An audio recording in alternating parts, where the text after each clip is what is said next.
नमस्कार साथियों, आज देश जी के ट्रिक में आप सभी का स्वागत है। दोस्तों, इस वीडियो में मैं आपके रेलवे आरपीएफ कांस्टेबल एग्जाम्स के लिए जीके जीएस का टॉप 50 महत्वपूर्ण प्रश्नों को कराने वाला हूं, जो कि आपके एग्जाम्स के लिए काफी ज्यादा महत्वपूर्ण रहने वाला है।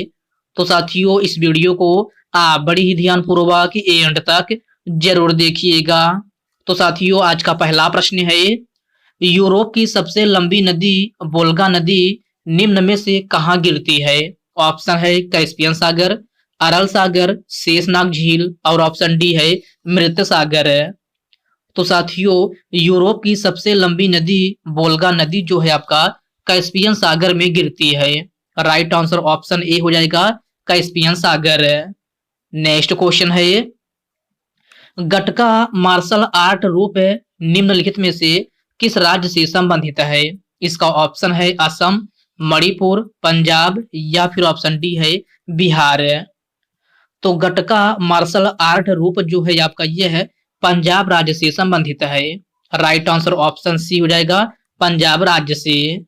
आपका नेक्स्ट क्वेश्चन है, फॉल्स स्टार्ट शब्द का प्रयोग निम्न में से किस खेल में किया जाता है? तो फॉल्स स्टार्ट शब्द का प्रयोग जो है आपका एथलेटिक्स में किया जाता है। राइट आंसर ऑप्शन ए हो जाएगा एथलेटिक्स। ओके फ्रेंड्स, इसको आप अच्छे से जरूर याद रखिएगा। साथियों, वीडियो में आगे बढ़ने से पहले आपसे एक छोटी सी रिक्वेस्ट है, अभी तक आप वीडियो को लाइक नहीं किए हैं तो वीडियो को लाइक कर दीजिए। और साथियों, अभी तक आप चैनल को सब्सक्राइब नहीं किए हैं तो प्लीज आपसे रिक्वेस्ट है, आप जो है चैनल को सब्सक्राइब करके बेल आइकन को जरूर प्रेस कर लीजिएगा। चलिए साथियों, बढ़ते हैं नेक्स्ट क्वेश्चन की ओर। नेक्स्ट क्वेश्चन आपसे पूछा गया है, चिकित्सा विज्ञान के जनक कौन है? तो चिकित्सा विज्ञान के जनक कौन है? हिप्पोक्रेटस, विलियम हार्वे, अरस्तु या फिर ऑप्शन डी है एडवर्ड जेनर। तो चिकित्सा विज्ञान के जनक जो है आपका हिप्पोक्रेटस हैं। प्रश्न नंबर 4 का राइट आंसर ऑप्शन ए हो जाएगा हिप्पोक्रेटस। आपका नेक्स्ट क्वेश्चन है, भारतीय संविधान में किस प्रकार की शासन व्यवस्था को अपनाया गया है? तो भारतीय संविधान में किस प्रकार की शासन व्यवस्था को अपनाया गया है?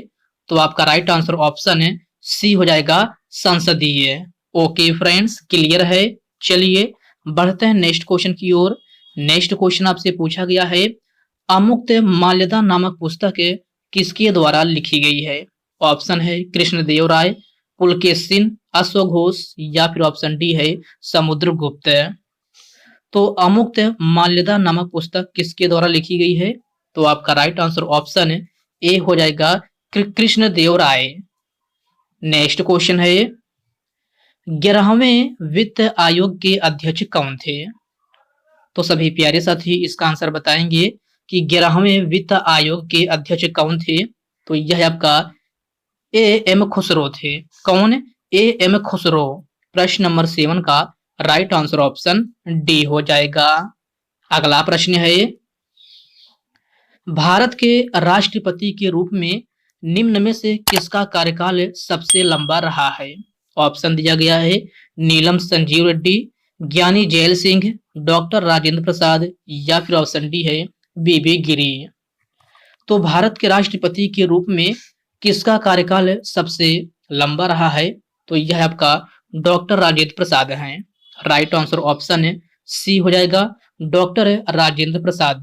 साथियों, इनका राष्ट्रपति रहने का शासन जो है आपका 1950 से लेकर के 1962 ईस्वी तक था।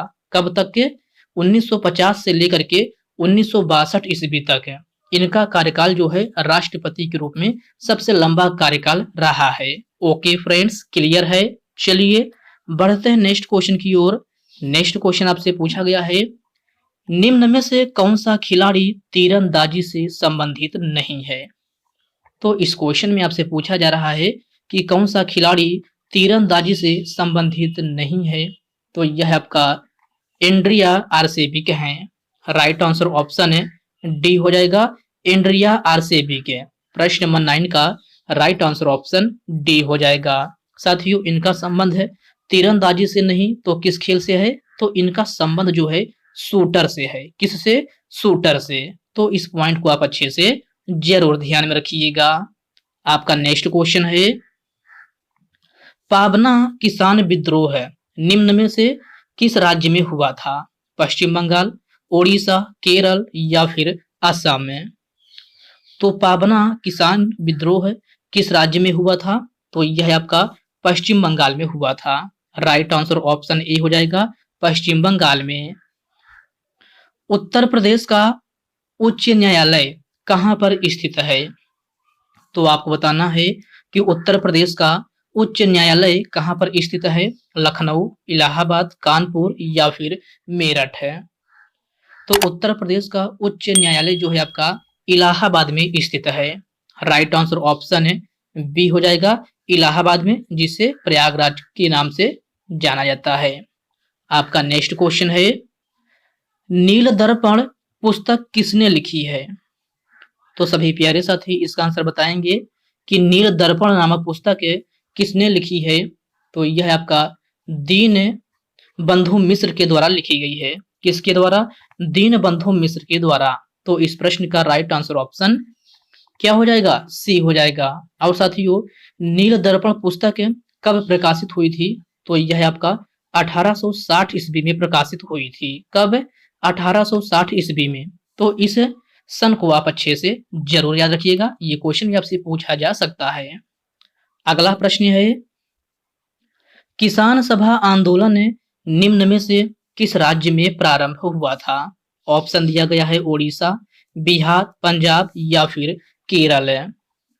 तो किसान सभा आंदोलन आपका किस राज्य में प्रारंभ हुआ था? तो यह आपका बिहार में प्रारंभ हुआ था।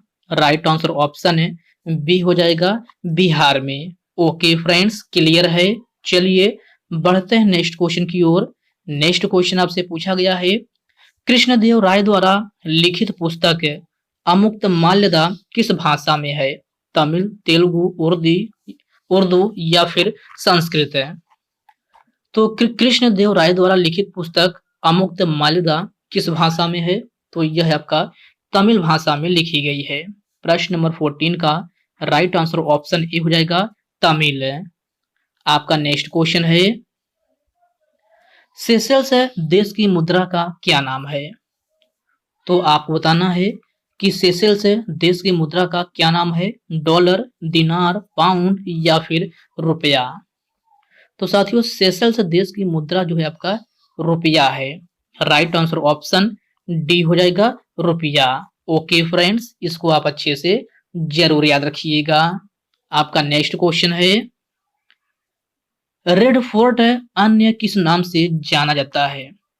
तो साथियों, ये आपका प्रीवियस ईयर का पूछा गया क्वेश्चन है कि रेड फोर्ट अन्य किस नाम से जाना जाता है? तो आपका राइट आंसर ऑप्शन क्या हो जाएगा? बी हो जाएगा, लाल किला।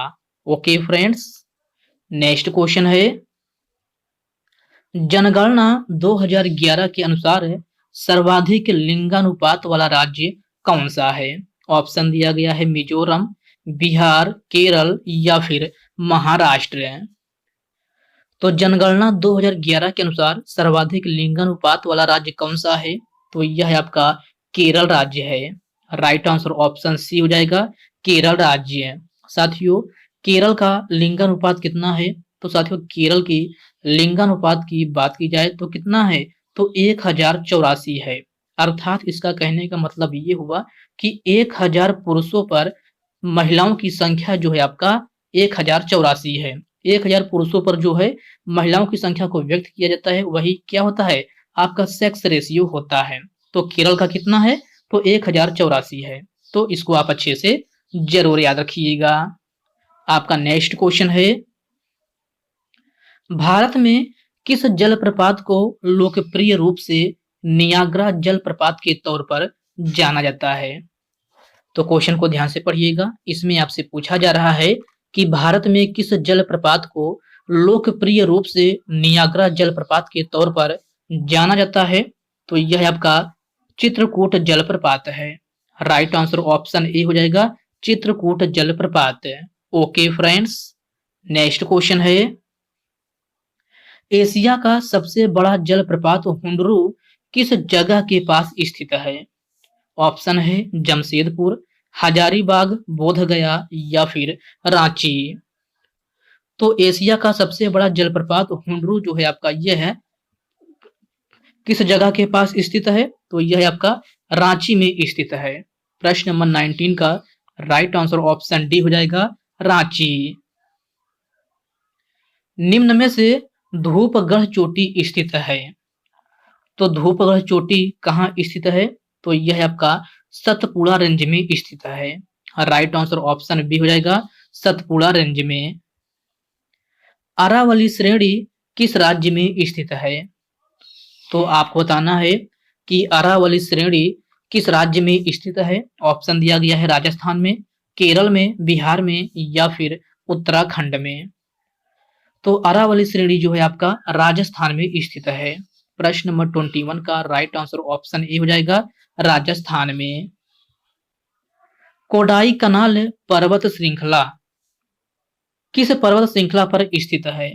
तो साथियों इस क्वेश्चन में आपसे पूछा जा रहा है कि कोडाई कनाल किस पर्वत श्रृंखला पर स्थित है?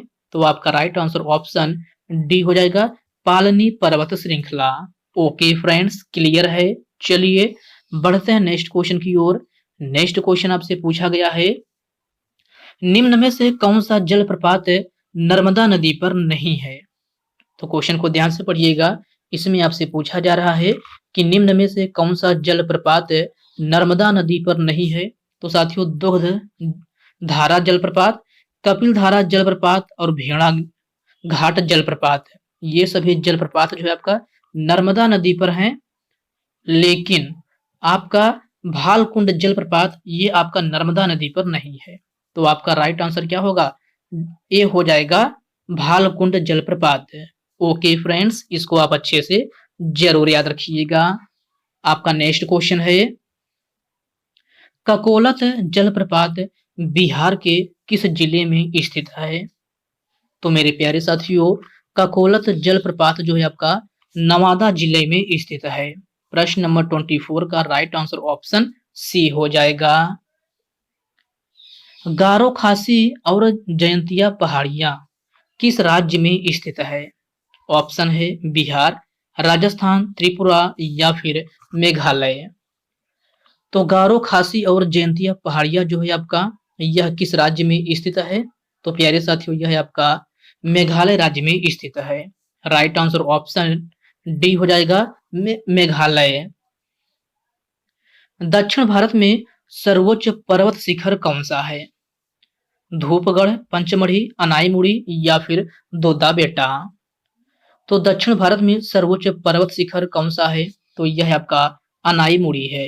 राइट आंसर ऑप्शन सी हो जाएगा, अनाईमुड़ी। गुलाबो सपेरा निम्न में से किस नृत्य शैली से संबंधित है? तो गुलाबो सपेरा जो है आपका ये है कालबेलिया लोक नृत्य शैली से संबंधित है। राइट आंसर ऑप्शन ए हो जाएगा। साथियों कालबेलिया किस राज्य का लोक नृत्य है? तो यह आपका राजस्थान का है। कहाँ का? राजस्थान का। वही आपसे कथक पूछा जाए तो कथक कहाँ का है? तो यह आपका उत्तर प्रदेश का है। साथियों सत्रिया कहाँ का है? तो सत्रिया आपका असम राज्य का है। कहाँ का? असम राज्य का। वही आपसे डांडिया पूछा जाए तो डांडिया आपका गुजरात राज्य का है। तो इन पॉइंट को आप अच्छे से जरूर ध्यान में रखिएगा। आपका नेक्स्ट क्वेश्चन है, संविधान सभा के कितने उपस्थित सदस्यों ने संविधान पर हस्ताक्षर किया? तो क्वेश्चन को ध्यान से पढ़िएगा। इसमें आपसे पूछा जा रहा है कि संविधान सभा के कितने उपस्थित सदस्यों ने संविधान पर हस्ताक्षर किया? तो आपका राइट आंसर ऑप्शन डी हो जाएगा, 284 सदस्य। संविधान निर्मात्री सभा में राष्ट्र ध्वज संबंधी तदर्थ समिति के अध्यक्ष कौन थे? इसका ऑप्शन दिया गया है डॉक्टर राजेंद्र प्रसाद, के एम मुंशी, जवाहरलाल नेहरू या फिर ऑप्शन डी है इनमें से कोई नहीं। तो संविधान निर्मात्री सभा में राष्ट्र ध्वज संबंधी तदर्थ समिति के अध्यक्ष जो थे डॉक्टर राजेंद्र प्रसाद थे। कौन है? डॉक्टर राजेंद्र प्रसाद। प्रश्न नंबर 29 का राइट आंसर ऑप्शन ए हो जाएगा। पूर्वी घाट पर्वत श्रेणी का सर्वोच्च शिखर है। तो मेरे प्यारे साथियों पूर्वी घाट पर्वत श्रेणी का सर्वोच्च शिखर जो है आपका महेंद्रगिरी है।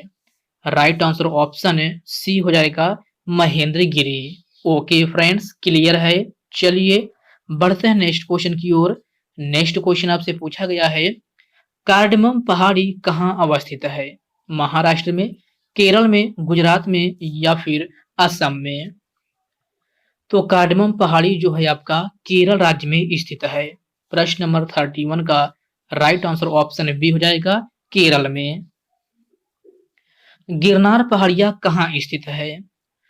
तो गिरनार पहाड़िया आपका गुजरात में स्थित है। राइट आंसर ऑप्शन ए हो जाएगा गुजरात में। ओके फ्रेंड्स, इसको आप अच्छे से जरूर याद रखिएगा। आपका नेक्स्ट क्वेश्चन है, भारत को एक संविधान देने का प्रस्ताव संविधान सभा द्वारा कब पारित किया गया था? तो सभी प्यारे साथी इसका आंसर बताएंगे कि भारत को एक संविधान देने का प्रस्ताव संविधान सभा द्वारा कब पारित किया गया था? तो आपका राइट आंसर ऑप्शन डी हो जाएगा 22 जनवरी 1947। राइट आंसर क्या होगा? डी हो जाएगा। आपका नेक्स्ट क्वेश्चन है, भारतीय संविधान को अपनाया गया, तो भारतीय संविधान को किसके द्वारा अपनाया गया था? तो आपका राइट आंसर ऑप्शन है सी हो जाएगा संविधान सभा द्वारा। अगला प्रश्न है, निम्नलिखित में से सबसे प्राचीन पर्वत श्रेणी कौन सी है? तो सबसे प्राचीन पर्वत श्रेणी की बात की जाए तो अरावली है। प्रश्न नंबर 35 का राइट आंसर ऑप्शन सी हो जाएगा अरावली। प्रायद्वीपीय भारत में सबसे उच्चतम पर्वत चोटी कौन सी है? नीलगिरी, महेंद्रगिरी, अन्नामलाई या फिर दोदा बेटा? तो आपसे पूछा जा रहा है कि प्रायद्वीपीय भारत में सबसे उच्चतम पर्वत चोटी कौन सी है? तो यह है आपका अन्नामलाई है। प्रश्न नंबर 36 का राइट आंसर ऑप्शन सी हो जाएगा अन्नामलाई। निम्न में से भारत में सबसे प्राचीन वलित पर्वतमाला कौन सी है? अरावली, हिमाचल, नंदाकोटा या फिर ऑप्शन डी है इनमें से कोई नहीं। तो भारत में सबसे प्राचीन वलित पर्वतमाला कौन सी है? तो प्यारे साथियों यह है आपका अरावली है। राइट आंसर ऑप्शन ए हो जाएगा अरावली। ओके फ्रेंड्स, इसको आप अच्छे से जरूर याद रखिएगा। आपका नेक्स्ट क्वेश्चन है, चामुंडा माता मंदिर कहाँ अवस्थित है? तो चामुंडा माता मंदिर जो है आपका राजस्थान में स्थित है। प्रश्न नंबर 38 का राइट आंसर ऑप्शन ए हो जाएगा राजस्थान में। बद्रीनाथ धाम किस शहर में स्थित है? देहरादून, हैदराबाद, चमोली या फिर पुरी? तो बद्रीनाथ धाम जो है आपका ये है चमोली में स्थित है। कहाँ? चमोली में। प्रश्न नंबर 39 का राइट आंसर ऑप्शन सी हो जाएगा। अमृतसर स्थित स्वर्ण मंदिर किसने बनवाया? तो आपको बताना है कि अमृतसर में स्थित स्वर्ण मंदिर को किसने बनवाया था? तो यह आपका अर्जुन देव के द्वारा बनवाया गया था। राइट आंसर ऑप्शन ए हो जाएगा अर्जुन देव। ओके फ्रेंड्स, क्लियर है। चलिए बढ़ते हैं नेक्स्ट क्वेश्चन की ओर। नेक्स्ट क्वेश्चन आपसे पूछा गया है, खजुराहो के कंदारिया महादेव मंदिर किसने बनवाया था? राष्ट्रकूट, पूर्वी गंग, पल्लव या फिर चंदेल? तो खजुराहो के कंदारिया महादेव मंदिर किसने बनवाया था? तो यह आपका चंदेलों के द्वारा बनवाया गया था। राइट आंसर ऑप्शन डी हो जाएगा चंदेल। वास्को डिगामा कहाँ का रहने वाला था?